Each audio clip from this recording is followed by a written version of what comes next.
So, mayong gabi sa imo ha. So, naalang ko yung mga pangutana tungkol sa imo mga trabaho. So, ang unang pangutana is, pilay mo edad? 25 years old. So, 25, bata pa. So, yun saan mo pag-discover ang trabaho?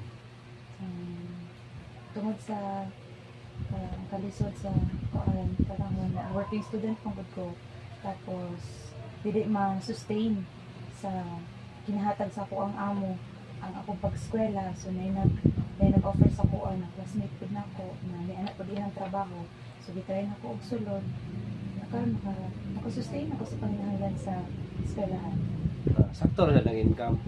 Sakto na po, makahatag po ko sa kuang mama, sa papa. So, sunod kay kanang sa imong trabaho, unsay mostly trabahan kanang mga customer gani nimo? Kasagaran jud mga tigulang, mga around 30s, 40s, pero daghan pug mga batan-on na same lang og edad sa ko, mga 20s. So, follow-up question ha. So, kinsa ba pinaka nice mo dala sa kuanda? Sa akong mga na customer, mas experience ang mga nasa 30s. Kay siguro tungod sa kadaghan po nila og na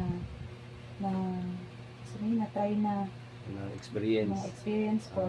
So, mas hawd sila ni dala og sex. Wow. So,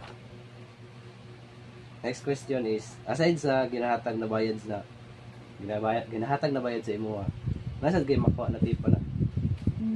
Sa pila ka years na ko dire sa kuan, yan nga trabaho, mga kaduha ka tulo kana mga bigatin jud na mga customer.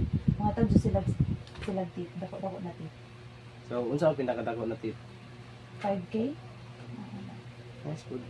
So, next is, naka-encounter na ba ka og abuso sa iyong mga customer? So far wala pa noon, kaluyan. Wala pa. Pero kanang mga dili mabayaran, Hindi. Murag, naatoy one time, na gisibatan ko sa kuan, pagmata na ko, wala na ang akong customer sa unsa nitas nagtuo ko nga na siya gibilin sa lamisa, pero wala siya din mo gipablatter. Wala lang. So next is kanang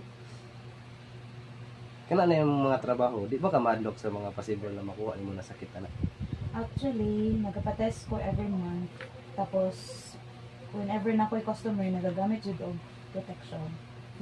Condom. Oo. So kani medyo kung ano ni. So giunsa nimo pag-adjust sa society na kinahanglan ang trabaho?